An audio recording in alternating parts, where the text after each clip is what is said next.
Bien, chers amis, merci. Nous reprenons les débats. Pour la troisième table ronde, l'action des entreprises, nous avons la chance d'avoir Madame Sandrine Douspy, experte sûreté chez GRT Gaz, le leader européen de transport de gaz, auditrice de la 8e promo du MBA, diplômée prochainement. Monsieur Jean-Pascal Ramon, directeur sûreté Carrefour France depuis une dizaine d'années.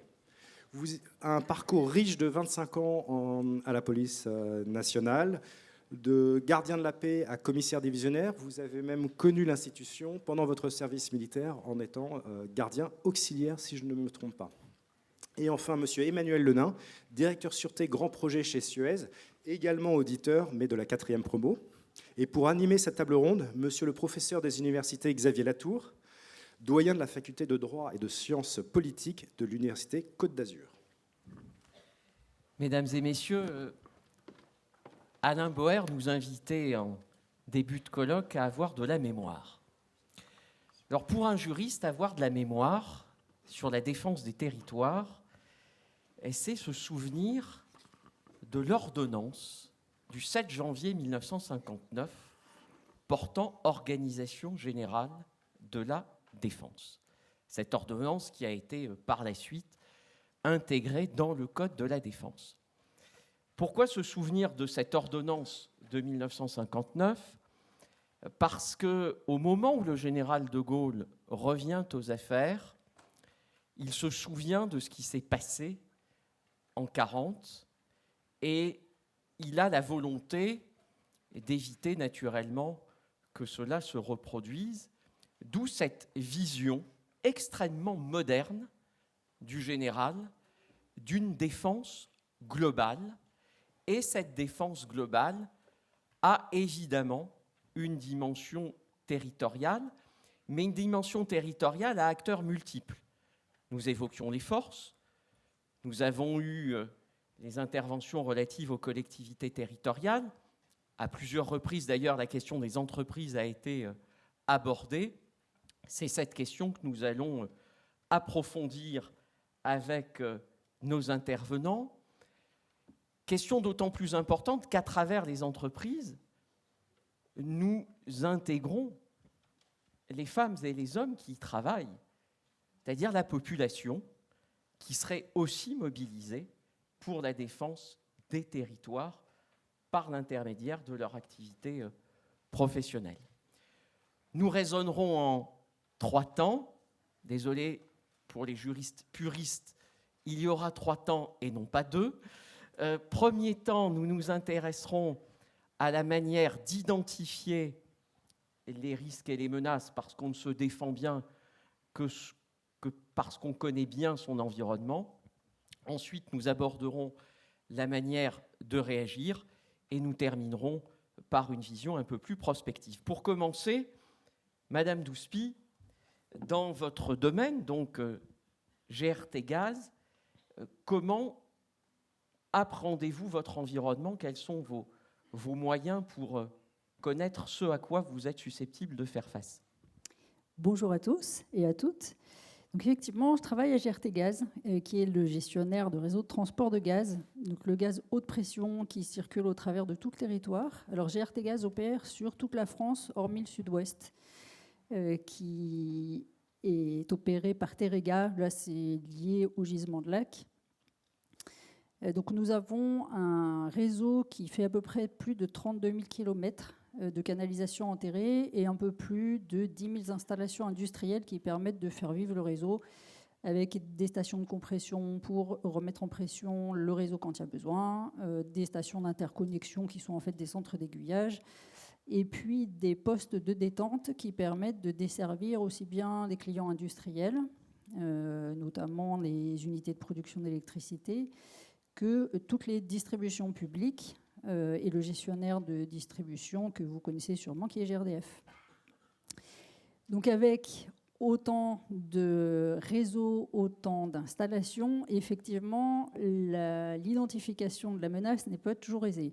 Alors il se trouve qu'on est un acteur particulier avec une activité qui est réglementée. Donc pour certaines installations, l'identification de la menace se fait avec les autorités. bon, ça, je ne m'étalerai pas là-dessus. Mais pour la grosse masse des installations, on opère beaucoup avec la direction des opérations. En fait, les exploitants, qui représentent à peu près la moitié du personnel chez nous, hein, sur à peu près 3000 personnes, qui nous font remonter aussi bien les dépôts de plainte quand on a des intrusions sur nos installations, quand on a des vols de matériel, que des signaux faibles. Et c'est sur la base de ces signaux qu'on cumule aussi dans le temps qu'on évalue la menace et qu'on travaille avec d'autres directions chez nous pour avoir les dispositifs adaptés. Voilà, ça c'est pour la sécurité d'installation. Et après, très brièvement, comme vous le disiez, on a du personnel qu'il faut aussi sécuriser. Donc là, on a aussi bien de par l'activité réglementée, on priorise, on hiérarchise les postes parce qu'ils ont soit les personnes interviennent dans des installations particulières ou ont accès à des informations particulières. Donc là, on va à l'embauche et à chaque changement de poste, à chaque fois que quelqu'un intégrera un poste, faire procéder à des contrôles particuliers en toute légalité. Et on fait des contrôles aussi sur d'autres types de postes. En fait, on va hiérarchiser tout cela. Vous êtes opérateur d'importance vitale comme les Suez pour ses activités. Monsieur Lenain, approche à peu près comparable à GRT Gaz ou quelques Oui, différences. globalement, on est à peu près dans la même approche puisque l'eau, ce sont des flux, c'est pas du gaz, c'est de l'eau. Mais je dirais qu'on va retrouver un petit peu toute la même problématique. Couverture du territoire, aller à la population, impliqué dans les territoires avec du traitement d'eau, la gestion de la ressource, la stocker, la distribuer. Donc je dirais que sur la problématique de base, on est assez proche. Après, pour répondre à la question comment on anticipe, je dirais qu'il y a plusieurs volets. Il y a le volet très classique qui est la coopération avec les autorités. C'est un volet. De manière générale, après on peut revenir dessus. Il y a le deuxième volet qui est la remontée d'informations en interne, qui est pour moi un deuxième volet. Et après, le troisième volet qui est plus compliqué à faire, qui est là, j'irais peut-être la rencontre de tout ce qu'on vient de dire depuis tout à l'heure, c'est essayer de travailler dans la prospective et l'anticipation. Et ça, c'est quelque chose qui est très difficile. J'avais commencé à le faire il y a 3 ans quand j'ai fait mon mémoire de recherche sur la sûreté de l'eau à l'EOGN. Et à l'époque, ce n'était pas vraiment un sujet. Aujourd'hui, on a vu après ce qui s'est passé cet été, ça le devient. Donc là, c'est vraiment essayer d'avoir toujours un temps d'avance pour pouvoir anticiper et pouvoir intégrer la sûreté dès l'apparition des nouveaux projets. Si on a un temps de retard, c'est plus coûteux et c'est moins efficace. Donc ça, c'est le troisième volet qui est pour moi le plus efficace, mais le plus difficile à mettre en place. L'un et l'autre, dans le dialogue que vous avez avec les autorités, les pouvoirs publics, ça se passe au niveau local, territorial. Vous avez des informations par d'autres biais? Alors, nous, on va travailler à plusieurs échelons. On a notre officier sûreté qui est ici présent, qui va travailler plus sur l'approche centrale. Et après, on a toute l'approche territoriale très, très poussée qui a tendance à se développer par rapport à il y a 3 ou 4 ans, où là, on travaille vraiment avec tous les maillons de la chaîne. Mais de la même façon, chez nous, notre délégué à la défense et à la sécurité est en relation étroite avec les autorités. Et on a aussi, de par la diversité des installations, besoin de contacts locaux. Alors là, ça fera partie un peu des prospectives et des pistes d'amélioration. Il est vrai qu'entretenir des relations de proximité sur l'ensemble du territoire, c'est un petit peu compliqué. Et là, on a un chantier à mener. Nous y reviendrons. Chez Carrefour, la situation est peut-être un petit peu différente. Les enjeux sont différents, mais tout aussi importants, monsieur Ramon. Alors oui, effectivement. Alors Carrefour, juste pour mémoire, c'est un des leaders mondiaux de la grande distribution en prédominance alimentaire. 30 pays, 12 225 magasins, 320 000 collaborateurs. Et la France, c'est la moitié de l'activité. Donc la direction Sécurité France gère en fait le risque pour cette activité. On a 2 sources de renseignements pour l'identification des risques. Une source partenariale et une source interne. La source partenariale, c'est celle que l'on va développer sur le territoire. sur les territoires d'ailleurs. Et c'est effectivement ce qui va nous amener à former l'ensemble de nos directeurs de sites. Donc ce sont des magasins, mais également des entrepôts, à identifier sur son territoire au moment où il prend sa fonction, quels sont les acteurs publics, mais également privés, comme par exemple les associations professionnelles, qu'il ne faut pas occulter, et donc identifier les différents partenaires, différents acteurs. Pour les acteurs, évidemment, on va les aider parce que c'est un peu compliqué parfois de connaître les organisations entre la police nationale, la police municipale, la gendarmerie, les services de sous-préfecture, de préfecture, municipaux. C'est un peu compliqué parfois pour eux de comprendre comment que ça fonctionne, à l'exception parfois de visites lors des commissions de sécurité incendie. Donc on va les aider à identifier le bon acteur. Par exemple, le référent sûreté pour procéder à des audits de sûreté, le renseignement territorial ou la gendarmerie directement pour des informations qu'on peut qualifier de sensibles. Et surtout, on va leur apprendre à organiser, on va dire, plutôt une visite de courtoisie la première fois, plutôt en évitant évidemment de soumettre une lettre au Père Noël, en quelque sorte. Je veux dire, si j'arrive en disant « Bonjour, monsieur le commandant de gendarmerie, je suis Jean-Pascal Ramon et voilà tous mes problèmes », pas certain que le partenariat accroche tout de suite. Et puis évidemment, on va également leur apprendre à éviter de développer un partenariat en gestion de crise. Cette même autorité de gendarmerie, sur son territoire, si elle a une crise à gérer dans notre magasin, elle va gérer la crise. Elle ne va pas commencer à discuter avec nous en nous posant des questions sur « Ah bah tiens, vous venez d'où? Qu'est-ce que vous faites ?» Donc voilà, on leur apprend ça. Et ensuite, évidemment, on a un partenariat central qui est piloté par la Direction Sécurité France. Et puis enfin, on a des sources internes. Sources internes, c'est nos directeurs de magasins qui sont également sensibilisés à la remontée d'informations via nos responsables régionaux sécurité. Ce sont nos collaborateurs attachés à la Direction Sécurité France qui travaillent sur le terrain, qui sont en lien avec les magasins. Je vais prendre 2 exemples concrets. C'est-à-dire que, alors un exemple sur un comportement inhabituel, mais en tout cas qui a été correctement remonté, une directrice de supermarché qui un jour nous informe que sur son parking, il y a des individus qui viennent régulièrement changer les plaques de véhicules pendant la fermeture du magasin, sans évidemment déranger qui que ce soit, etc. Cette information est remontée aux gendarmes et les gendarmes vont réussir à démanteler un groupe de cambrioleurs qui sévissaient sur le territoire. C'est intéressant parce que pour le coup, on défend notre territoire, c'est-à-dire le site, le magasin, son parking, etc. Mais on aide également à la défense des territoires.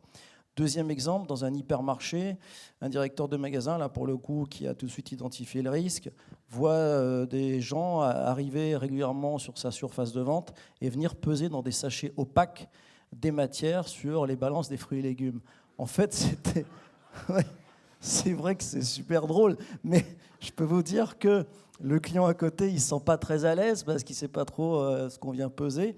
Et en réalité, alors là, c'était en zone police. On a mis en place avec les services de police un dispositif de surveillance. Et en fait, c'était des trafiquants de drogue qui, lorsqu'ils recevaient leurs marchandises, la coupaient, venaient la peser avant de la vendre. Et ça, je peux vous dire que ce n'est pas une anecdote, c'est une réalité opérationnelle. Donc, on récupère cette information. Tous les soirs, on en fait un bulletin d'information. On a également un élément ici présent dans la salle, je ne désignerai pas parce qu'il faut qu'il travaille on-cover, donc je vais le désigner, mais qui a en charge le suivi de tout ce qui se passe sur les réseaux sociaux. Et qui peut se faire aider par des prestataires extérieurs. On rédige des notes de sensibilisation parce qu'il faut acculturer le top management au risque, c'est important. Des notes de sensibilisation pour le top management qu'on décline en notes opérationnelles pour les magasins ciblés éventuellement par le risque et qu'on partage parfois sans difficulté avec les forces de l'ordre. Parce qu'évidemment, c'est un contrat gagnant-gagnant. Le partenariat, c'est un contrat de confiance. Il ne faut pas passer son temps à être demandeur. Il faut être également en capacité d'offrir de l'information. Vous avez insisté tous les 3 sur la nécessité des partenariats avec évidemment des acteurs publics. Vous avez aussi évoqué la possibilité de recourir à des intervenants du secteur privé. Lorsque, malgré tout, la crise survient, lorsqu'il faut passer à véritablement la défense concrète, cette même logique de partenariat s'impose, Madame Douspy ? Oui, tout à fait. Et c'est pour ça que je disais, cette logique de partenariat, elle s'impose en amont. Il faut préparer, il faut se connaître. Je vais reprendre chez nous, on a des installations avec du gaz qui font peur. Les gens, enfin, je vais être un peu caricatural, mais en gros, les gendarmes ont peur de nos installations, ne veulent pas y pénétrer. Et les gens de chez nous, qui ont aussi le souci de bien faire, ont peur du gendarme en se disant on ne va pas faire mal devant un gendarme. Et c'est là où une des pistes, c'est vraiment de travailler sur la connaissance mutuelle pour le jour où on est en situation de crise, que les gendarmes qui doivent intervenir sachent comment, où, quels sont les interlocuteurs. Et ce n'est pas uniquement en lisant une procédure qu'on aura pu leur envoyer qu'on va y arriver. Il faut aussi s'entraîner. Voilà. Ça, c'est un travail de longue haleine et de tous les jours. Néanmoins, vous avez aussi des moyens internes. Tout à fait. Alors, je ne sais plus quel intervenant parlait un peu de cloisonnement de villages gaulois. C'est malheureusement valable à l'intérieur des entreprises. Et on a un socle sur lequel on se repose, qui est la sécurité industrielle. On a des obligations de mission de service public et une obligation de continuité d'activité. Sur cette obligation-là, ont été mis en place tout un tas de démarches, aussi bien en termes de maintenance, de surveillance du réseau, de la surveillance physique. Un des risques principaux auxquels on est exposé, c'est un accrochage de canalisation. Typiquement, ce qui est arrivé, un sous-traitant d'Enedis, un jour, qui a voulu enfouir des déchets à côté d'un chantier, a tapé dans une canalisation. Le réseau, il est surveillé en permanence, notamment la pression. On détecte la chute de pression. Et on a des équipes qui sont disséminées partout en France pour pouvoir intervenir en moins de 20 minutes. Bon, il a fallu 3 jours et 3 nuits de travaux pour tout réparer, mais il y avait un verrier juste derrière l'endroit où la canalisation a été accrochée. Son four a été alimenté en permanence et ça s'est bien passé. Donc clairement, ces moyens internes-là permettent d'avoir une capacité de résilience. Chez Suez, même logique. Oui, globalement, je dirais que c'est un petit peu la même logique. Je voudrais quand même apporter quelques éléments d'éclairage. L'eau, que ce soit chez nous ou la concurrence, c'est quelque chose de très contrôlé, qui fonctionne plutôt bien en France. Et je n'ai pas vraiment d'inquiétude sur tout ce qui est crise, qui toucherait notre cœur de métier à l'intérieur de l'usine. Je suis pas inquiet pour ça.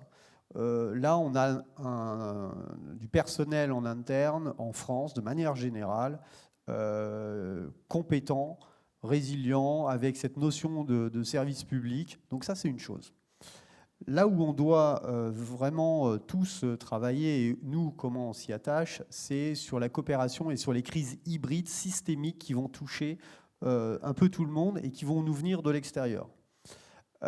Donc premièrement, pour répondre à certains types de menaces, nous on a mis au point un partenariat très fort avec la gendarmerie PACA, qui est pour moi un projet, ce que j'appellerais démonstrateur, qui me permet déjà, le premier risque que l'on a, c'est pas se connaître. Donc ça, il faut que ce soit clair. Le premier risque que l'on avait, c'est pas se connaître. Et ça, c'est valable aussi avec les territoires, avec les grandes métropoles. Si demain il y a la crise, on ne se connaît pas avant, c'est pas la peine. On va perdre du temps. Donc là, il y a le premier volet pour nous qui est d'anticiper ces crises hybrides, regarder comment elle va venir de l'extérieur, comment on est tributaire des autres, et des partenariats forts avec les institutions, avec des exercices. On a fait en Outre-mer un exercice avec une antenne GIGN, c'est-à-dire qu'on est en train de passer on regarde, on observe, on apprend à se connaître, à passer dans l'action.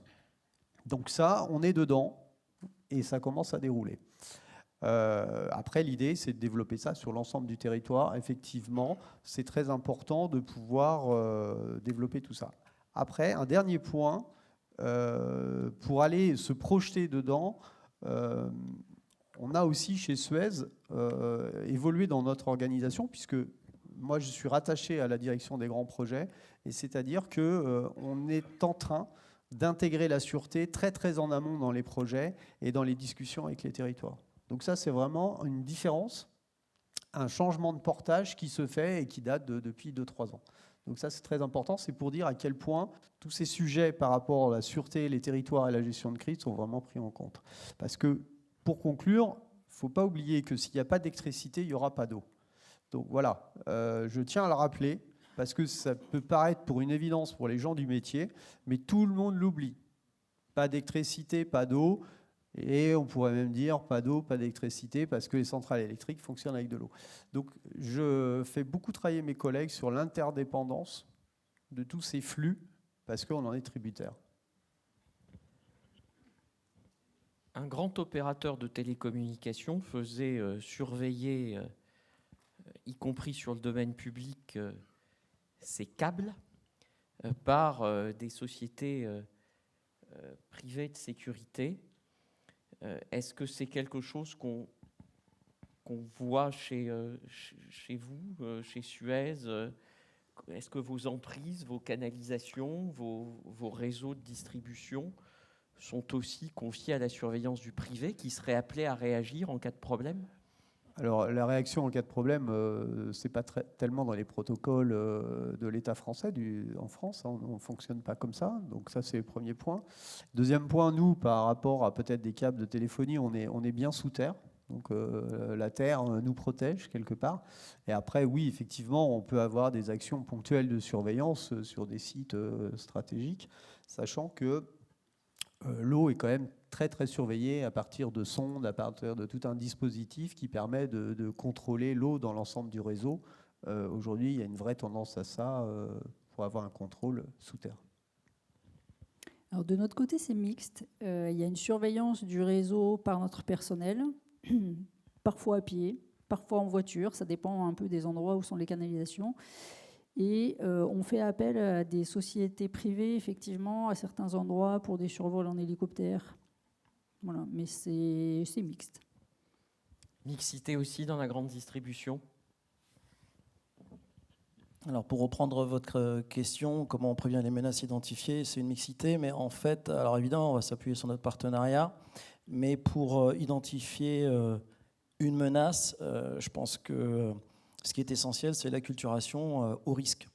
Et l'acculturation au risque chez Carrefour passe par un énorme bloc de formation. C'est-à-dire qu'on va d'abord sensibiliser les collaborateurs au risque, ensuite les former, les entraîner, leur apprendre à anticiper le risque, à le gérer ensuite, et puis ensuite à rétablir l'activité.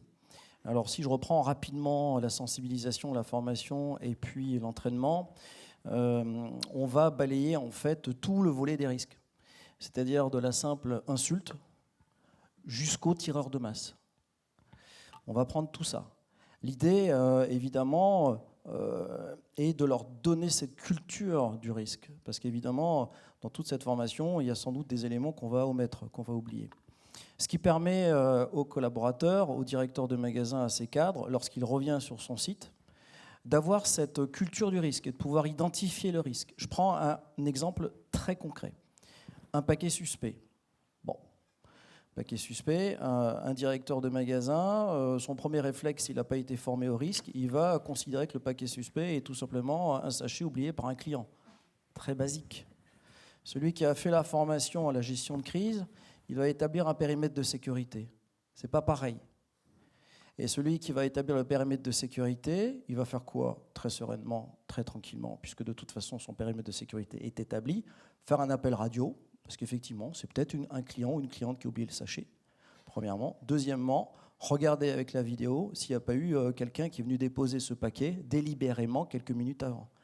Et parallèlement, prendre contact avec les forces de l'ordre qui peuvent elles-mêmes confirmer ou infirmer l'information, ou tout simplement dire « Attention, on a eu un appel anonyme, effectivement, on a un risque, évacuer le magasin. » Donc, ce collaborateur-là, ce directeur-là, il a la culture du risque, il va traiter, il va identifier le risque et il va le traiter, il va traiter la menace très sereinement. Ensuite, il va gérer la crise. Et cette gestion de crise, il peut la faire seul ou avec du partenariat. Chez Carrefour, on a des entraînements très réguliers dans les magasins. Évacuation, confinement.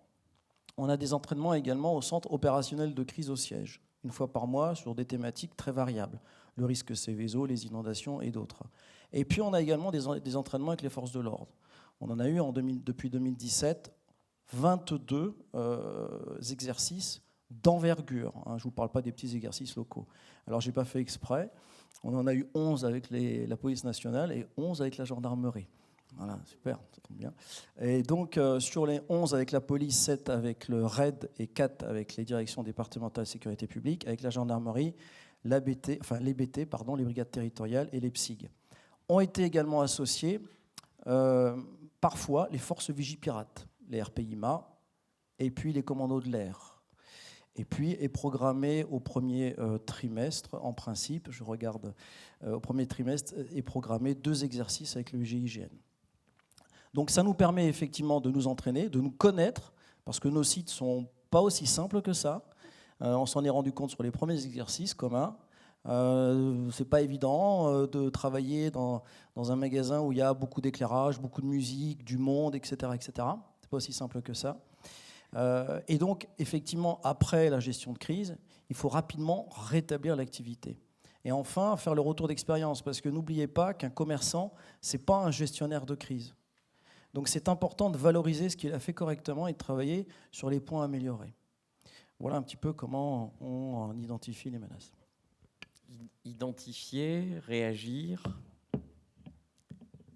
Vous nous avez donné beaucoup d'éléments très intéressants qui incitent à penser que les choses se passent plutôt bien, les informations circulent bien, les exercices permettent aux uns et aux autres de se connaître, de partager des préoccupations, une culture commune. Et néanmoins, accordez-moi la possibilité de penser que tout n'est peut-être pas complètement satisfaisant. J'en viens donc au dernier temps de notre réflexion.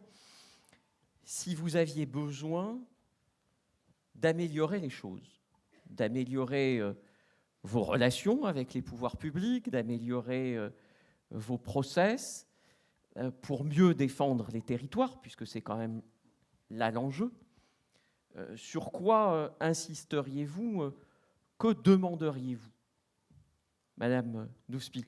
Alors, puisqu'on est bientôt à Noël, moi j'avoue que j'aimerais bien avoir un interlocuteur privilégié au niveau national, parce que les difficultés qu'on a sont plutôt au niveau local. Et la difficulté, elle est toute simple, toute bête. Les gens bougent, aussi bien en brigade que chez nous. Et si les contacts ne s'entretiennent pas, on ne se connaît plus. Et c'est comme ça qu'on rentre un petit peu dans un cercle vicieux. Et arriver à renouer les contacts, enfin moi ça m'est arrivé plusieurs fois d'aller chercher, d'appeler un peu au hasard. Et je pense que là, on aurait à gagner effectivement en ayant des contacts privilégiés avec des annuaires à jour. Et puis, j'aimerais bien aussi, si je pouvais travailler avec ce contact-là, on est en train de mettre en place une cartographie en reprenant nos réseaux, nos installations, en y mettant les dépôts de plaintes, les événements sûreté qui sont associés. Et je pense que là, échanger avec les gendarmeries et partager cette information-là serait riche pour tout le monde. Je pense qu'on a des connaissances communes. Il y a régulièrement des salons de la caravane clandestins ou officiels qui s'organisent un peu partout en France. Et échanger sur... Alors ça, c'est la grosse masse de nos problèmes, de beaucoup de vols, du raccordement électrique, de vols de panneaux solaires, de tout ce qu'on veut. Je pense que là, on aurait aussi beaucoup à gagner, à travailler là-dessus et à partager l'information. Ça veut dire que même en étant un opérateur d'importance vitale, vous manquez, si je vous entends bien, vous manquez d'éléments sur l'identification, la stabilité de vos interlocuteurs. C'est-à-dire que malgré tout, vous êtes dans un cadre qui est très précis, qui est fixé par les règlements, aussi par du droit de l'Union européenne, on l'évoquait tout à l'heure en ouverture du colloque. Mais malgré ce cadre, vous pensez qu'il y a encore des marges de oui, de progrès. il y a des marges de progrès. Enfin, alors, c'est pas sur toutes les installations que les gens ne se connaissent pas. Mais j'avoue que je rêverais franchement d'être dans un mode de fonctionnement beaucoup plus fluide, où les relations de confiance sont établies et qu'on a juste à entretenir. Là, ça m'arrive quand même de temps en temps d'avoir à me déplacer sur place, de réexpliquer ce qu'on fait, et voilà, d'initier les choses pour qu'ensuite les équipes locales prennent le relais. Chez Suez, vous ressentez aussi ce besoin d'améliorer les relations interpersonnelles, parce qu'en fait, ce que vous nous dites, c'est que la difficulté, elle n'est peut-être pas tant réglementaire que dans les relations d'individu à individu, et qu'on pourrait modifier quantité de fois les règlements, ça ne changerait pas le fond du problème, qui est de trouver les individus qui veulent s'impliquer, qui ont le temps de s'impliquer dans le partenariat. Monsieur Lenain. Ouais, alors, je répondrai en 2-3 points clés par rapport aux 2 questions que vous venez de poser.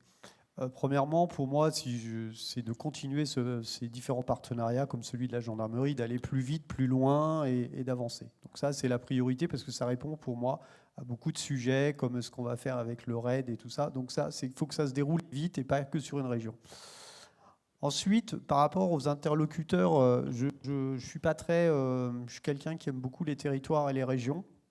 J'ai plutôt dans la sûreté une vision zone de défense, donc j'aurais plus une approche régionale que centralisée. Donc ça, c'est le premier point, ça n'engage que moi. Après, une des particularités en France, peut-être beaucoup vous le savez, vous êtes soit classé comme un opérateur d'importance vitale et vos centres sont points d'importance vitale. Mais vous avez plein de stations de traitement d'eau, plein d'endroits où ça y est pas. Et donc en fait aujourd'hui on a un peu un vide, moi ce que je trouve qui est un peu complexe. Alors j'essaye d'y pallier à ma manière en essayant de mettre en place une classification au moins pour les nouveaux projets. C'est que soit vous êtes très stratégique et vous êtes là, il faut des gens habilités, vous devenez quelqu'un d'indispensable, enfin votre centre, ou soit vous n'existez pas. Il n'y a rien entre les deux. Même si vous produisez de l'eau potable et distribuez de l'eau potable pour la population. Donc ça, c'est une particularité où même des fois, en gendarmerie, quand on discute, tout le monde n'a pas conscience de ce sujet-là. Ça, c'est le point. Et le dernier point, quand vous parliez qu'est-ce que j'aimerais et autres, des difficultés, alors moi, voilà, c'est assez simple pour moi. Et après, je voudrais appuyer et profiter de ce colloque par rapport, rebondir ce que disait Madame la Présidente tout à l'heure. Je crois que si on veut se préparer à des crises plus longues, parce qu'aujourd'hui on prend le cas de l'eau, jusque-là on traitait des crises de quelques jours, après il y a eu quelques exceptions, mais sur des petites densités de population. Si on veut vraiment se préparer demain à des crises plus longues, c'est-à-dire des crises de 3 semaines ou autres, je pense que l'on n'est pas prêt parce que ça demande de l'investissement, ça demande des unités mobiles de traitement, ça demande des citernes, ça demande une logistique sur lequel aujourd'hui la doctrine de l'eau, que ce soit dans les armées ou dans les préfectures, tout est basé sur la bouteille d'eau. Et quand vous savez que la doctrine en préfecture, la bouteille d'eau, c'est 24 heures ou 48 heures, après on évacue.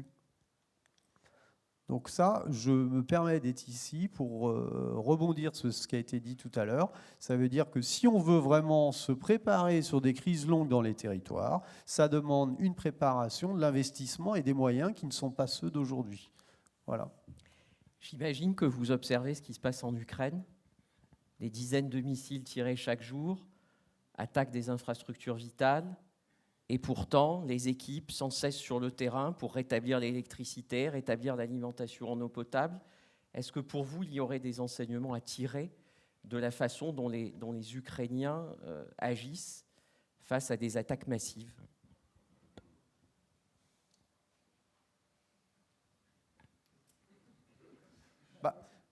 Je pense que l'enseignement que l'on peut faire, c'est qu'on voit bien que c'est l'humain qui fait la différence, parce que c'est la volonté. Aller réparer quand vous pouvez risquer votre vie, faut déjà être volontaire.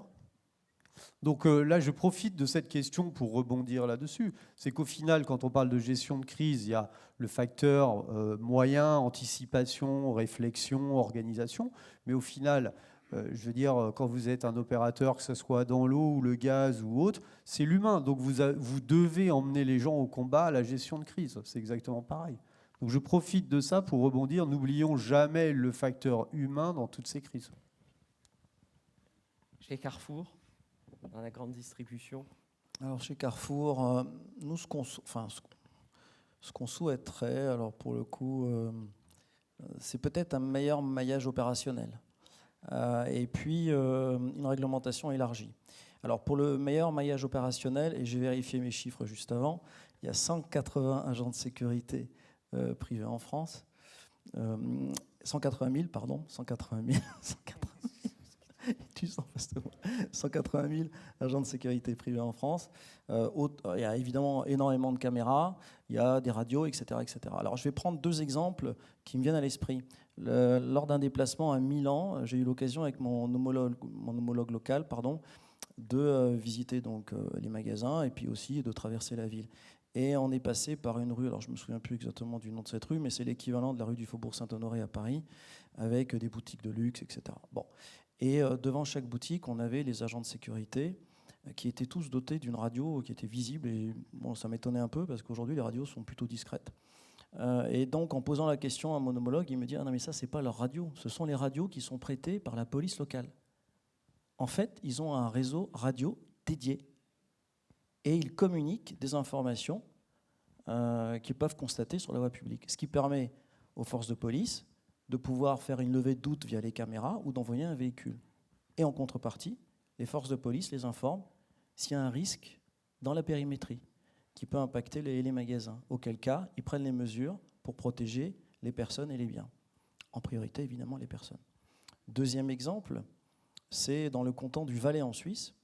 Ce sont des sociétés privées de sécurité qui gèrent la totalité des services d'ordre. La circulation, le stationnement, la gestion des flux, la verbalisation. Enfin voilà. Donc moi je me pose une question aujourd'hui. Je me dis que peut-être on aurait la possibilité de mettre à disposition, évidemment dans des conditions très, très encadrées, nos moyens, peut-être sous ce prisme que je viens de citer. Et puis évidemment en France, ça existe, il y a des centres commerciaux qui permettent aux services de police, c'est le cas à la préfecture de police, d'accéder à leur PC vidéo sans difficulté pour des événements particuliers. Le deuxième point, c'est l'élargissement de pouvoir réglementaire. Et alors là, pour le coup, je vais prendre mes notes parce qu'il ne faut pas que je me trompe. Entre 180 et 180 000, il ne faut pas que je refasse l'erreur. On a, souvenez-vous, les députés Alice Toureau et Jean-Michel Fauvergue qui ont rédigé un rapport en septembre 2018 qui s'intitule « D'un continuum de sécurité vers une sécurité globale ». Et dans ce rapport, il y avait un article, enfin une proposition qui était pour moi du rêve. C'était la proposition 67. Alors pour le coup, je ne l'ai pas écrite. Donc, ouvrir la possibilité pour les agents privés et les personnels assermentés de participer à des procédures simplifiées pour des petits délits qui entraînent un préjudice pouvant s'élever jusqu'à 200 €. On passe un temps fou à appeler la police, la gendarmerie, pour venir interpeller dans nos magasins des voleurs à l'étalage pour des préjudices inférieurs à 200 €. Enfin, franchement, est-ce que la police et la gendarmerie ne peuvent pas consacrer ce temps à des missions bien plus régaliennes que ça? D'autant plus que je pense qu'aujourd'hui, les agents de sécurité privée sont parfaitement capables de remplir ces missions. Alors évidemment, je sais que c'est un débat, etc., etc. Mais en tout cas, les députés ont eu l'excellente idée de faire cette proposition. Qui plus est, on ne peut pas me dire que ce n'est pas possible, puisque à Paris et dans d'autres villes, vous avez des sociétés privées, virgule, et pas de sécurité, point, qui verbalisent le stationnement payant. Voilà, c'est juste cette réflexion. Je ne sais pas si vos vœux seront exaucés. En tout cas, je suis convaincu que vos passionnantes réflexions auront donné beaucoup d'idées, de sujets de recherche à des étudiants de l'école des officiers de gendarmerie incontestablement, du MBA vraisemblablement également. Merci à tous les trois pour vos interventions. Et je ne sais pas si nous avons le temps, je me tourne vers le maître des horloges et des cérémonies. Monsieur pour le professeur, savoir si nous avons le temps des questions. Nous avons le temps pour deux ou trois questions. Alors. Eh bien, comme l'a dit Pascal Chéniaud, la première étant la plus difficile à poser, passons à la seconde. Ouais, ben non, nous avons un marin dans la salle. Ah bon, voilà, alors il y a la première. Mais qui, comme il a déjà parlé, est entraîné. C'est que s'il n'y a pas d'autres questions. Hein. C'est pour être solidaire. Allez-y, chers collègues. Merci beaucoup, donc Brice de Dilsbach, prof de gestion et stratégie hybride et pensée chinoise et au CICDE, ici à l'école militaire. Oui, je trouve très très important cette question de sensibilisation à l'esprit de défense. J'ai lu quelques bouquins, il n'y en a pas beaucoup, écrits par des anciens du Mossad, et qui racontent des opérations menées sur le terrain. Et ils bénéficient, je n'arrive plus à trouver le mot, d'une aide absolument extraordinaire qui leur permet en logistique, en discrétion et en économie financière de mener des opérations grâce aux chefs d'entreprise juifs solidaires de leur pays qui sont installés dans les pays étrangers dans lesquels ils ont des choses à mener. Il y a une collaboration visiblement entre les chefs d'entreprise ou les Israéliens installés dans différents pays à l'étranger extrêmement forte. Et je trouvais ça très intéressant par rapport à cette question de l'esprit de défense. Je voulais vous interroger là-dessus. Je trouve qu'il y a un élément extrêmement pertinent en fait, pour fluidifier les choses. Et voilà. Je ne suis pas persuadé que ça soit une question, c'est plutôt une observation intéressante, mais est-ce que vous avez une remarque nous, à on a faire? peu, voire pas d'implantation. Enfin, on a une filiale en Allemagne, effectivement. On n'a pas trop on s'éveille. Par contre, le fait de... on en a parlé, hein, de faire de la formation, de la sensibilisation, des mises en situation, alors parfois à grande échelle en impliquant les forces de sécurité, parfois juste entre nous. Enfin, moi, typiquement, hein, ça m'arrive en prévenant juste un chef de site de préparer un scénario et puis de tester les réactions. C'est extrêmement instructif et c'est très facilitant pour la communication derrière et sensibiliser les gens au comportement. Parce que l'humain est vraiment la clé. Un truc très bête.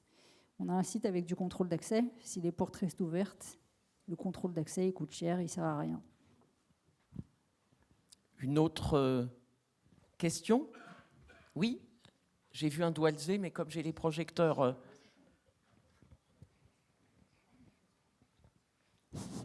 Oui, bonjour. Colonel de Parfentegno, je suis officier de gendarmerie, actuellement mis à disposition du groupe Renault au sein de la direction sécurité-sûreté. Donc je suis très intéressé par tous vos propos. Merci beaucoup. Il y a une expression qui n'a pas été utilisée, je crois, c'est l'expression cercle de confiance, qui est pourtant un sujet qui est très actuel. On a beaucoup parlé de l'enjeu de se connaître. Et c'est un travail de tous les jours, un travail de fond de tous les jours, notamment parce que les personnes changent. Et j'aimerais bien avoir votre avis sur cette idée de cercle de confiance qui viserait à structurer un peu plus ces relations entre les entités privées, les directions sécurité-sûreté et les institutionnels de la sécurité intérieure. Merci beaucoup. Alors, j'ai essayé de faire court. Effectivement, alors j'aurais pu préciser un peu, derrière le faire connaissance, il y a effectivement se connaître et se faire confiance dans la durée. Ne serait-ce que de présenter toutes nos procédures, présenter nos installations, apprendre à se connaître. Enfin, je disais en aparté à midi, je sais que sur un site, on a réussi à faire se connaître les équipes. Et je ne serais pas surprise que, par exemple, les brigades locales et puis nos équipes fassent des barbecues le dimanche ensemble. Voilà, et ça c'est une bonne chose. Oui, je pense aussi, ça me paraît difficile de structurer et puis peut-être, alors c'est pas péjoratif ce que je veux dire, mais d'administrer en quelque sorte un cercle de confiance. Parce que ça passe vraiment par des femmes et des hommes. L'échange d'informations, ça engage forcément une part de responsabilité et une part de risque et une part de doute et d'incertitude. Donc c'est vrai que c'est pas facile d'élaborer, enfin de créer un partenariat, d'autant plus que, et j'en viens, donc j'en parle en toute liberté, mais d'autant plus que lorsque vous exercez dans les forces de l'ordre, évidemment, on a une tendance toujours aussi à être méfiant. C'est normal. On traite de l'information sensible, il faut vraiment que la confiance soit totale. Donc oui, ça prend du temps. Identifier les bons partenaires, créer un partenariat, ça prend du temps, ça engage sa personne, ça ne s'arrête pas le soir lorsqu'on rentre du bureau, ça continue parfois au-delà, le week-end. Je sais que ce cercle de confiance, c'est la volonté de beaucoup, mais je pense que dans les faits, c'est plus compliqué que ça. Voilà. Une dernière question brève, et puis qui appellera une réponse tout aussi brève. Je crois que Madame...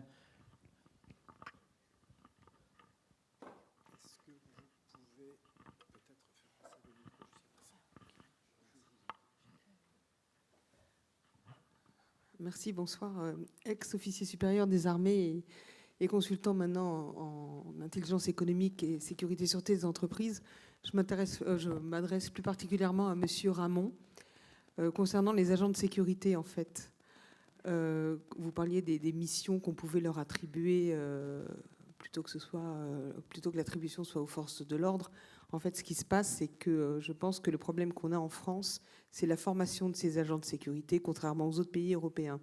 Et je pense qu'il y a quelque chose à faire au niveau des formations des agents de sécurité.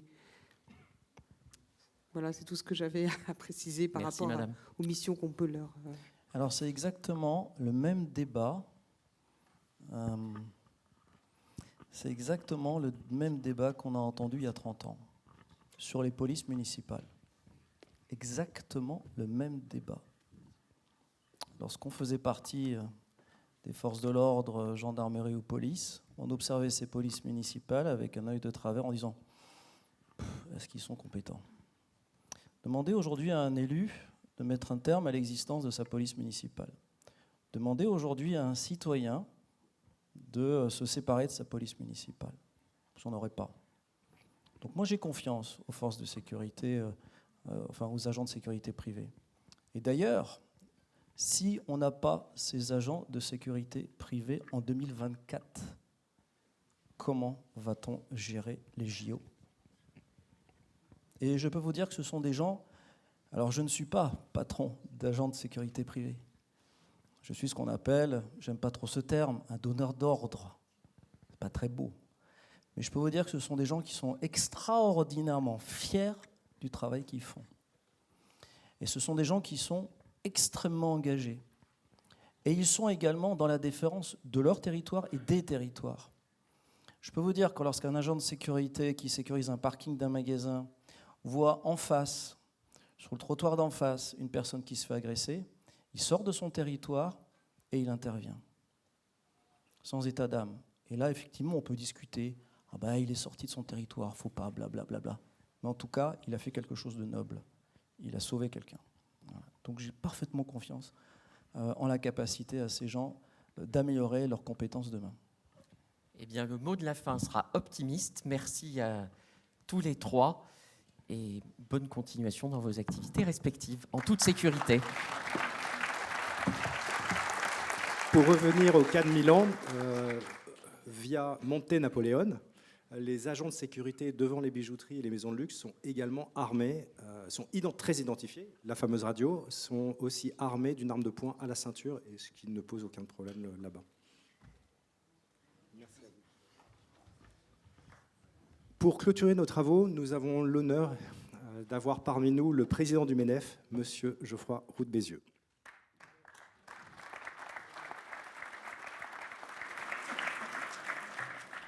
Nous pourrons, à l'issue de son intervention, si vous voulez, lui poser quelques questions avec votre accord.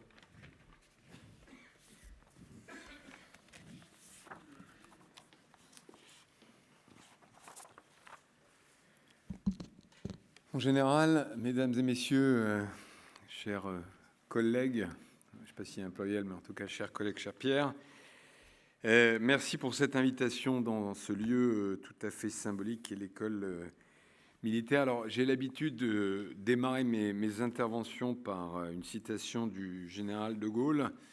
Pour être fidèle aux traditions, je vais commencer par une citation générale, mais je vais en citer deux.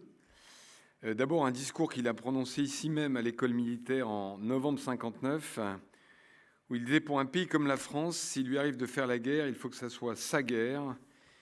S'il lui arrive de faire un effort, il faut que ce soit son effort. » Mais au fond, je préfère citer le discours de Bayeux que je pense beaucoup d'entre vous connaissent, qui disait « La défense, c'est la première raison d'être de l'État. Il ne peut manquer sans se détruire lui-même. » Et au fond, depuis 52, 70 ans ont passé, mais finalement, je pense qu'on peut dire qu'aujourd'hui, la défense, ça n'est plus seulement l'affaire de l'État. Et en écoutant les propos du dernier intervenant, pardon, je n'ai pas retenu votre nom, le directeur de la sécurité de Carrefour. Je trouvais que ça résumait assez bien l'enjeu qui est le nôtre. Alors, je suis très heureux du thème que vous avez choisi et à travers ce MBA de faire vivre l'impératif qui est le nôtre de défense et de sécurité de notre pays et de nos territoires. Et je suis évidemment très heureux que les entreprises soient associées à cette défense et à cette formation pour des élèves officiers et des cadres du privé. Car effectivement, je pense que ces enjeux de sécurité, de défense, sont aussi ceux des entreprises, je dirais de plus en plus ceux des entreprises. Le monde a changé, on a peut-être mis, nous les entreprises, un peu de temps à s'en rendre compte, mais l'époque où on pouvait penser il y a 25-30 ans que le doux commerce, hein, comme disait Montesquieu, c'est-à-dire que les relations commerciales allaient à nous amener vers un monde où la convergence des modèles allait amener une espèce de grande démocratie mondiale et un apaisement des tensions révolues. Alors c'est vrai dans les territoires et c'est vrai à l'extérieur de notre territoire. Ce qu'on a appelé à un moment la fin de l'histoire, hein, c'est-à-dire le triomphe finalement du modèle occidental, on se rend compte aujourd'hui que ce n'est plus le cas. Et chaque jour qui passe amène une remise en question dans le monde de l'entreprise des modèles de résilience et des modèles de souveraineté. Au fond, on va petit à petit, je ne suis pas sûr d'ailleurs que tous nos chefs d'entreprise en aient conscience, vers une logique presque de plaque économique, avec d'un côté des pays qui ont ce qu'on pourrait appeler une volonté de puissance, au fond une envie d'être plus grand, d'être conquérant, d'être plus influent, parfois plus craint. Ce sont des pays, alors je peux les citer, mais je pense que vous les avez reconnus, c'est évidemment la Russie, c'est la Chine, c'est des puissances du Moyen-Orient, des puissances émergentes. Et puis de l'autre côté, il y a j'ai envie de dire, nos vieux pays démocratiques qui, eux, continuent à espérer et à vouloir régler les conflits par le droit. Et il faut le dire, dont les citoyens préfèrent finalement le confort à la volonté de puissance. Et l'inflexion est marquée. Finalement, si on refait un peu l'histoire à l'envers, en 92, quand Bill Clinton fait rentrer la Chine dans l'OMC, il y avait vraiment cette conviction que le modèle occidental allait dominer et qu'on allait emmener tout le monde vers une démocratie apaisée, vers notre modèle de citoyenneté. Bon, je crois qu'on peut dire collectivement, vous avez assisté au grand congrès du Parti communiste, que ce modèle-là n'est pas celui qui est en train de dominer. La démocratie recule dans le monde, la paix recule dans le monde, et le règlement des conflits par le droit international recule dans le monde. Bon, la guerre en Ukraine, évidemment, est probablement l'illustration la plus forte. Hein. Il ne faut pas oublier que ce conflit a démarré en réalité en 91, à bas bruit, au moment de l'éclatement de l'Union soviétique. Alors, on peut disserter pendant des heures sur l'histoire, moi, c'est une région du monde que je connais très très bien. J'étais au mois de juillet, alors pas dernier, mais juillet 21, rencontrer le président Zelensky sur la réalité historique de l'Ukraine. Au total, il y a un agresseur et un agressé. Il y a un pays qui respecte le droit et l'autre qui ne le respecte pas. C'est pour ça qu'au MEDEF, nous, on a fait le choix, pas facile puisqu'il était un choix qui a pesé sur nos entreprises, de soutenir la position prise par notre pays, par l'Europe. J'allais dire quoi qu'il en coûte. Et comme vous le savez, vous l'avez lu dans la presse, beaucoup de nos entreprises ont été pénalisées. On était parmi les premiers employeurs en Ukraine et vous avez dû voir dans les journaux Renault, la Société Générale, d'autres qui ont mis fin à leur activité en Russie en perdant énormément d'argent. Mais au fond, à la fois pour des raisons qu'on pourrait qualifier d'éthique ou de morale, mais aussi de business, c'était le bon choix. Et pourquoi c'était le bon choix? Parce que l'économie de marché a besoin du droit et de l'état de droit. Si vous ne savez pas... j'allais dire chaque matin, si la police ne va pas débarquer, alors j'ai pas dit la gendarmerie bien sûr, mais la police ne va pas débarquer avec un motif inventé de toutes pièces pour perquisitionner chez vous et remettre en question tout votre business model, vous ne pouvez pas développer vos affaires. Et ce dont je vous parle, ça n'est pas de la science-fiction. Je suis administrateur d'une société française, alors dont je peux vous donner le nom, mais dans la haute technologie, qui a une filiale à Hong Kong. et un très gros concurrent chinois. Mais il y a exactement un mois, cette filiale a vu débarquer effectivement la police locale. La loi avait changé la veille. Je ne mens pas, la loi avait changé la veille. Donc la police locale, évidemment, exerçait complètement le droit, sauf que le droit était à la merci d'un État qui décide en fonction de ses intérêts et pas en fonction justement du droit. Donc notre intérêt à nous, chefs d'entreprise, c'est que l'état de droit règne et c'est plus important à très long terme que la perte de business qu'on a pu faire. Ce changement géostratégique qui nous amène à repenser la résilience du pays, la résilience de nos territoires, la résilience de nos économies. Alors, on a déjà eu un petit réveil amer au moment du Covid, où on a découvert, au fond, la désindustrialisation du pays, le fait qu'on ne faisait plus de masques, le fait qu'on ne faisait plus de paracétamol et des tas d'autres choses. J'allais dire un malheur, quelque chose malheur est bon, puisque ça a remis l'industrie au devant de la scène, ça a remis le fait qu'un pays ne peut pas se reposer complètement sur l'étranger, surtout quand l'étranger peut être hostile pour un certain nombre de biens vitaux. Ça a remis au centre du jeu ce concept de souveraineté économique. Alors, sans faire le malin, en arrivant, quand j'ai été élu en juillet 2018, une des premières choses que j'ai faites, c'est de créer au MEDEF un comité de souveraineté économique. À l'époque, ça a pu faire froncer certains sourcils, parce que le mot souveraineté n'était peut-être pas un mot qui faisait partie du vocabulaire, disons, de l'entrepreneur libéral traditionnel. Depuis, je pense que tout le monde a compris de quoi il s'agissait. Et cette souveraineté, elle doit se décliner à plusieurs niveaux. Elle se décline au niveau du pays.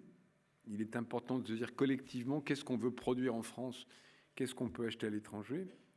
Elle se décline au niveau du continent, en tout cas de la communauté européenne. Qu'est-ce qu'on doit produire en Europe, qu'est-ce qu'on peut accepter d'acheter à l'étranger. Et elle se décline au sein des entreprises. Qu'est-ce que je dois faire moi-même et qu'est-ce que je peux acheter à l'étranger. C'est un examen, au fond, assez approfondi qu'on doit faire. Il y a des choses qu'on doit produire 100% en France, un sous-marin nucléaire, par exemple. On est, vous le savez, une des rares nations, enfin, une des 3 nations au monde à être capable de faire complètement un sous-marin nucléaire, y compris dans ses aspects les plus pointus. Et puis, il y a des choses qu'on peut accepter d'accéder à l'étranger parce que c'est ce qu'on appelle, alors en anglais dans le texte, je suis désolé, des commodities, c'est-à-dire qu'on a suffisamment de sources dans le monde pour acheter ailleurs si jamais il y a une source qui est coupée. Ce concept de souveraineté et de résilience, il est parfaitement illustré par ce qui se passe avec le gaz russe aujourd'hui. Madame Merkel porte une très lourde responsabilité devant l'histoire le jour où elle a décidé d'arrêter le nucléaire et de se mettre dans les bras, pardon de le dire comme ça, de monsieur Poutine.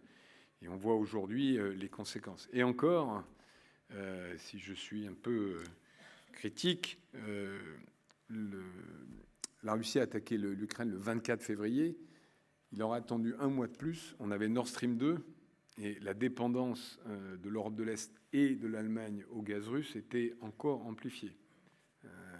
Et c'est l'illustration que ce vieux proverbe paysan de bon sens, ne pas mettre tous ses œufs dans le même panier, c'est exactement ce que l'Allemagne a fait en matière d'énergie. Donc, ce concept de souveraineté est revenu au cœur de nos préoccupations. Alors, je vais dire un mot aussi sur les entreprises françaises dans ces crises. Elles ont montré une incroyable résilience puisque maintenant, depuis 3 ans, on va de crise en crise. Donc, d'abord, cette crise du Covid, où il est arrivé quelque chose qu'on n'a pas connu de mémoire de chef d'entreprise, c'est-à-dire qu'on nous a demandé de nous arrêter, puis de repartir dans des conditions extrêmement difficiles. Et à chaque fois, toute taille d'entreprise, tout type de métier, les chefs d'entreprise ont fait preuve de beaucoup d'agilité et de résilience. Et aujourd'hui, ça recommence avec la crise de l'énergie. Alors, peut-être pas tous familiers, mais les chefs d'entreprise, là, à l'heure où on parle, voient leur facture d'électricité multipliée par 6, 7, 8, 9, 10. Et donc, brusquement, se trouvent dans des modèles où ils ne gagnent plus d'argent dans ce qu'ils font. Ils se retrouvent avec des concurrents qui, eux, en dehors de l'Europe, ont des factures qui n'ont pas bougé. Et donc, de nouveau, on est face à un test de résilience, un test de souveraineté absolument majeur. Et donc on en arrive finalement à la défense des territoires et la résilience des territoires, où, encore une fois, j'ai assisté à la fin de la table ronde. Je pense qu'on est dans un moment où il faut travailler vraiment ensemble, à la fois avec évidemment les forces de sécurité et la gendarmerie. C'est pour ça qu'on est très heureux de re-signer ou de signer une convention renouvelée avec la gendarmerie, je crois, dans les jours ou les semaines qui viennent, je ne sais pas exactement quand on la signe.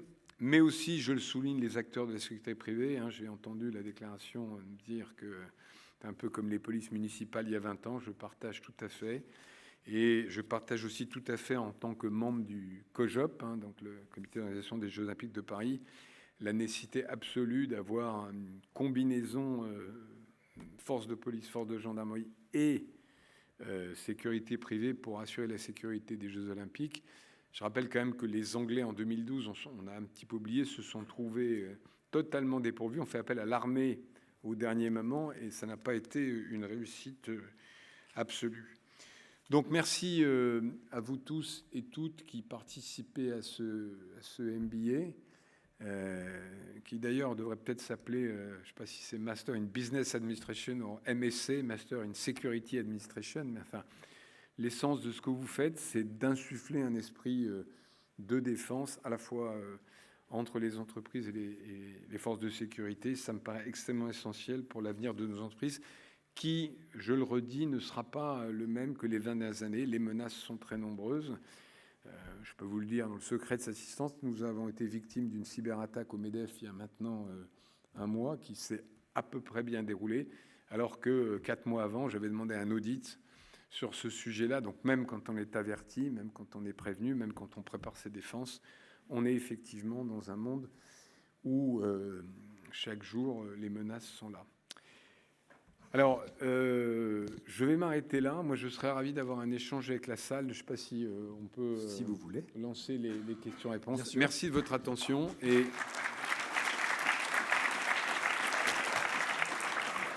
Merci, Monsieur le Président. Je suis à votre écoute. Pour la première question. Monsieur ? J'arrive avec le micro. Si vous pouvez vous présenter, s'il vous plaît. Bonjour monsieur, Louis-Marie Chenet, syndinicien, expert dans la science des dangers et des risques. Au quotidien, j'interviens sur une multitude d'entreprises de toute taille. Et il y a une constante, une pathologie dans la culture française des entreprises qui est la suivante. C'est de considérer la gestion des risques et la culture sécurité comme étant un centre de coût et que tous les argumentaires qui sont présentés sont des argumentaires sous la contrainte. Quid aujourd'hui, pour le MEDEF en particulier, mais aussi au niveau de l'État tout simplement, de passer d'une posture de gestionnaire de budget à transformer un risque en une opportunité et de renverser cette dimension qui est quand même la cause source de toutes les problématiques aujourd'hui et qui permettrait d'anticiper, d'avoir une posture proactive au lieu de ce qu'on a entendu depuis tout à l'heure, la sémantique qui revient, réaction, gestion de crise, plutôt avoir quelque chose de proactif. Merci. Écoutez, je partage, je crois que la culture, la culture d'être en proactivité, en anticipation, et même, j'irais même plus loin, je pense que pour beaucoup de chefs d'entreprise, le monde est encore un monde, j'allais dire, un monde de bisounours, peut-être pas exagéré, c'est un monde de concurrence, évidemment, mais cette idée qu'il y a des gens qui sont capables d'être malveillants à l'extérieur et pas suffisamment partagé. Diffuser cette culture, c'est peut-être ce que fait d'ailleurs ce MBA. Mais je pense que les gens qui se sont inscrits et qui ont fait le choix d'y consacrer du temps ont déjà un tropisme, j'imagine, ou en tout cas ils sont, j'ose pas dire éveillés, parce que le mot a d'autres connotations dans le monde anglo-saxon, mais en tout cas ils sont avertis. Et le problème est d'essayer de diffuser une culture. On le fait, nous, à l'échelle de nos moyens, dans notre grande conférence annuelle qui réunit pas loin de 10 000 chefs d'entreprise. On a chaque année 1 ou 2 tables rondes sur ce type de choses où on invite parfois, en tout cas très régulièrement, soit des gens du ministère de la Défense, soit des officiers supérieurs. Mais c'est quelquefois lointain et finalement, quand on descend dans la pyramide des entreprises, on est face à des chefs d'entreprise qui sont noyés dans la culture du quotidien et qui ont beaucoup de mal à avoir ce type de réflexe. J'ajoute peut-être un point, c'est malheureusement particulièrement vrai dans ce qu'on appelle la French Tech. C'est-à-dire qu'on a un double phénomène, ou un triple d'ailleurs. D'abord une génération d'entrepreneurs qui est nourrie à un peu l'idéalisme d'Internet, en tout cas celui de ses débuts, et donc qui n'est pas dans ses réflexes sécuritaires. La deuxième chose, c'est quand même des gens qui n'ont pas du tout de culture sécurité militaire, puisque par construction, le service militaire est très loin.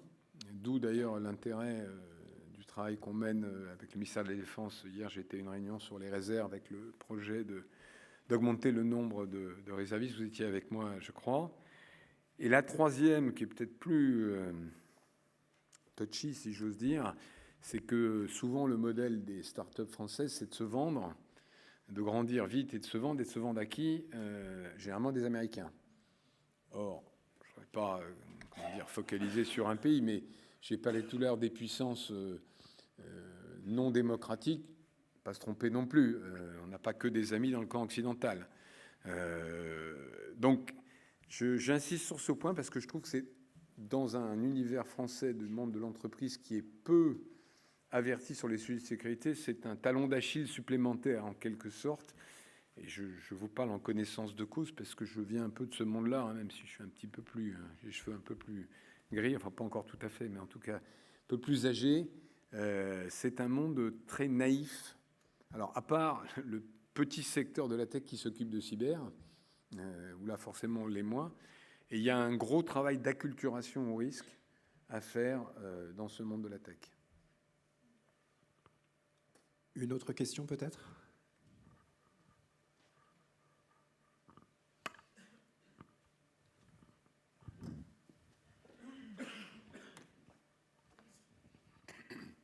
Oui, bonjour monsieur, je suis l'adjudant-chef Thierry, je travaille au centre d'entraînement aux actions en zone urbaine, où j'exerce les fonctions, entre autres, de moniteur de tir de combat.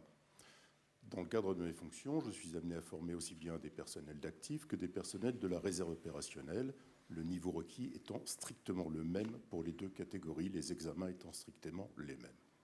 Étant au contact des personnels de la réserve opérationnelle, je constate régulièrement les difficultés que rencontrent ces personnels à venir travailler dans le monde militaire. Alors ces difficultés sont notamment professionnelles, elles sont liées entre autres au nombre, à mon sens, ridiculement faible de jours qui leur est octroyé de par les textes légaux en vigueur aujourd'hui, et d'autre part de tout le système qui fait que 30 jours de délai, possibilité d'opposition de l'employeur, période repoussée, bref, la main reste à l'entreprise et le réserviste est souvent découragé de faire valoir sa vocation au sein de l'institution et préfère prendre sur ses jours de congé, c'est de l'abnégation, pour venir accomplir ce qu'il considère comme son devoir. Quelles seraient, monsieur, selon vous, des pistes d'amélioration de cette situation ? Alors, merci d'avoir posé cette question. Non, mais vous riez, mais c'est pas dans ce sens-là que je disais, puisque je crois que le général qui a assisté à mon intervention hier, il y avait première réunion du groupe de travail sur les réserves présidé par le ministre Lecornu. Moi, j'ai parlé de réservistes clandestins. Et je sais de quoi je parle, puisque j'ai été réserviste au COS en tant qu'ancien commando de marine pendant quelques années. Et donc, il se trouve que j'étais mon propre patron, donc je pouvais me demander à moi-même ce que je voulais. Et je me l'accordais volontiers. Mais c'est évidemment pas le cas de tout le monde. Alors, il faut être juste, si vous voulez.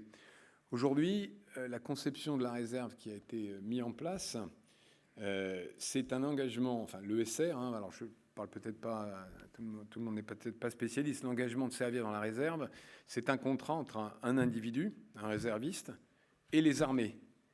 Mais à aucun moment, il est demandé quoi que ce soit à l'entreprise. L'entreprise n'est pas partie de ce contrat.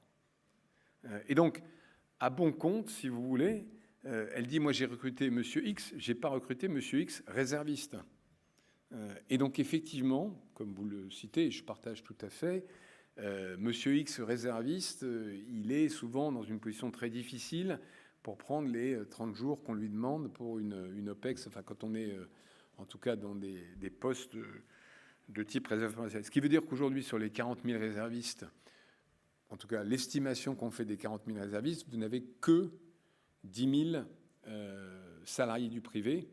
La grande masse, ce sont des fonctionnaires ou d'anciens militaires qui se réactivent. Bon.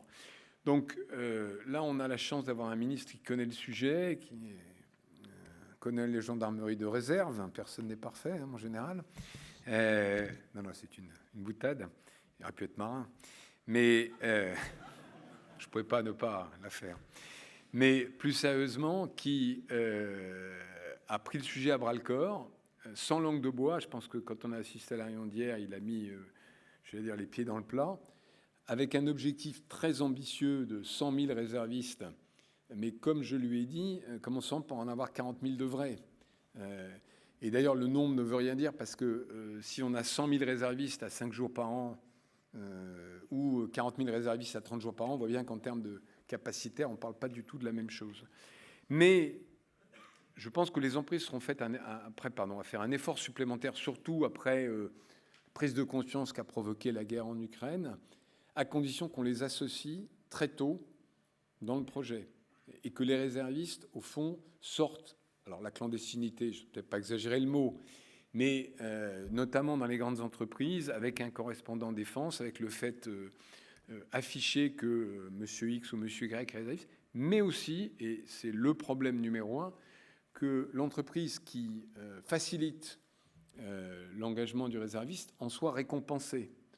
Aujourd'hui, une entreprise qui est citoyenne et qui donne beaucoup plus facilement les 30 ou 40 jours nécessaires, ce qui coûte à l'entreprise, hein, bien sûr, parce que ça la désorganise, ou une entreprise qui dit non, le comportement est le même, en particulier dans les appels d'offres publics. Il n'y a pas de label qui permettrait de dire, comme aux États-Unis, entreprise citoyenne, entreprise engagée dans la défense, etc., etc. Donc, vous voyez, c'est un peu du donnant-donnant qu'on attend.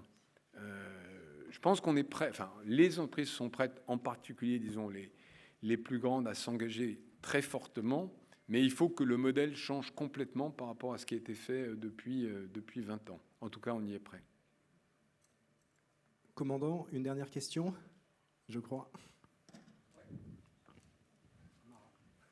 Ah, un marin. C'est bien organisé, hein. En plus, on se connaît avec Geoffroy, on s'est vu plusieurs fois aux anciens ESSEC. Ah, vous êtes vraiment parfait, monsieur. Ouais.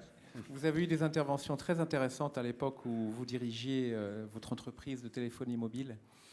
Ma question, en fait, j'aurais bien voulu vous entendre reprendre un petit peu cette question, par exemple, de la distinction entre les commodities et les produits ou les savoir-faire stratégiques. Évidemment, ce qui s'est passé avec Alstom il y a quelques années, dont on a beaucoup entendu parler, avec des analyses parfois assez détaillées sur des documentaires d'investigation, me paraît extrêmement intéressant par rapport à cette phrase que vous avez dite. On n'a pas que des amis dans le camp occidental. Donc j'aimerais vous entendre peut-être un peu plus sur ces sujets-là, parce que c'est un sujet que je trouve passionnant et très important en termes de défense. Merci beaucoup. Je ne vais pas re-raconter l'affaire Alstom, mais je pense que vous la connaissez, en tout cas certains d'entre vous. En tout cas, je vous conseille de lire le livre de, je ne sais plus comment il s'appelle, ce pauvre, voilà. Vous savez, Charles de Gaulle, j'ai commencé par Charles de Gaulle, je finis par Charles de Gaulle, disait « Les amis n'ont pas de pays, ils n'ont que des intérêts ». Bon, tout ça n'a pas changé. On le voit d'ailleurs, entre parenthèses, je ne vais pas commenter là-dessus, sur ce qui se passe avec l'Allemagne aujourd'hui. Nous, naïvement, d'une certaine manière, on parlait du couple franco-allemand. Déjà, les Allemands à l'époque parlaient du moteur franco-allemand. Il y a déjà quand même une différence assez sémantique, assez importante, mais on s'aperçoit que quand ça va mal pour l'Allemagne, il n'y a plus de couple, il n'y a plus de moteur, il y a du chacun pour soi. Donc, je crois qu'il faut avoir une sorte de doctrine qui n'est pas facile à établir entre des cercles concentriques, mais le premier cercle, c'est celui du pays. Avec une difficulté que je souligne, c'est une des questions sur lesquelles le comité de souveraineté travaille, c'est qu'est-ce qu'une entreprise française ? Est-ce que c'est une entreprise à capitaux français ? Ben non, parce que la plupart de nos grands groupes sont cotés Et par construction, l'actionnariat de la Bourse de Paris est à 60-65%, je crois, fait d'actionnaires étrangers. Est-ce que c'est une entreprise dont le dirigeant est français? Je ne pense pas. Sanofi est dirigé par Paul Hudson, qui est anglo-canadien. Est-ce que c'est une entreprise dont les centres de décision sont français? Peut-être. Encore que Schneider Electric a son état-major à Hong Kong. Donc, je pense qu'il y a une doctrine à écrire. Il y a aussi une doctrine à écrire, mais vous l'avez un peu évoqué, sur ce qui est souverain, vital, et ce qui ne l'est pas. Et d'ailleurs, c'est une doctrine évolutive qui doit être faite petit à petit, au fur et à mesure des cas. Il y a un cas emblématique dans l'économie, il y a à peu près 2 ans maintenant, il y a eu un peu plus d'ailleurs, une tentative de rachat de Carrefour. Je crois que le directeur de la sûreté de Carrefour est dans la salle, ou en tout cas il intervenait tout à l'heure. Pardon. Voilà. Par un Québécois qui s'appelait Couche-Tard. Bon. Oui, ça le rend sympathique déjà. Pour autant, Bruno Le Maire a mis son veto. Enfin, il y a eu tout un... Pardon, c'est d'ailleurs plus compliqué que ça. Mais enfin, pour résumer l'affaire, est-ce que les supermarchés alimentaires sont un élément souverain de la France? Je ne sais pas. Et je trouve que ce sujet est toujours mal... Enfin, comment dire, c'est un peu derrière la première question. Il n'est traité que dans une crise. Il n'est pas traité à froid au moment où il faudrait le traiter, en essayant de terminer. Je dis ça avec beaucoup de modestie parce que c'est aussi un sujet compliqué à analyser. Mais tout ne peut pas être souverain, sinon rien n'est souverain, évidemment, et par construction.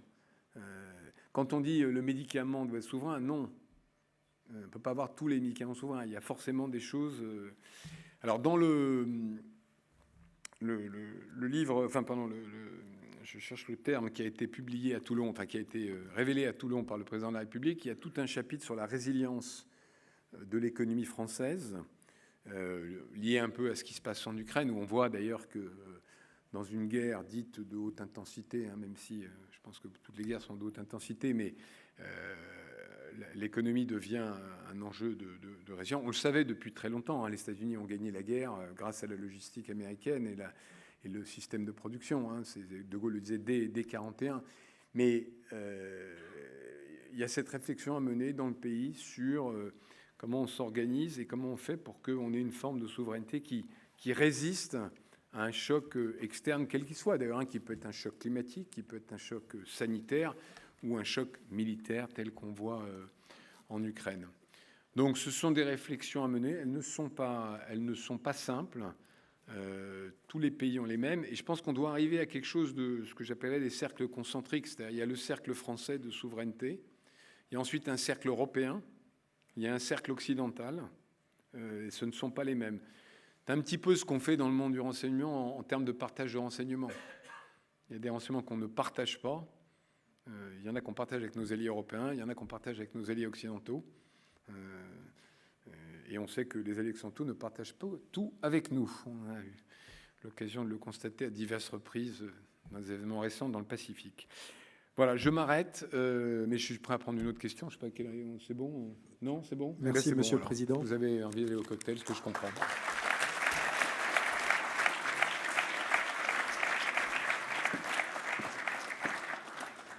Ainsi s'achève notre colloque. Je m'associe au département MBA pour vous remercier de votre présence, remercier bien évidemment les professeurs, les intervenants, et vous tous ici dans cet amphi ou qui nous avez suivis sur le live YouTube. Et c'est un honneur pour moi, auditeur de la 2e promo, que d'être le maître du temps ce soir. Et à l'année prochaine.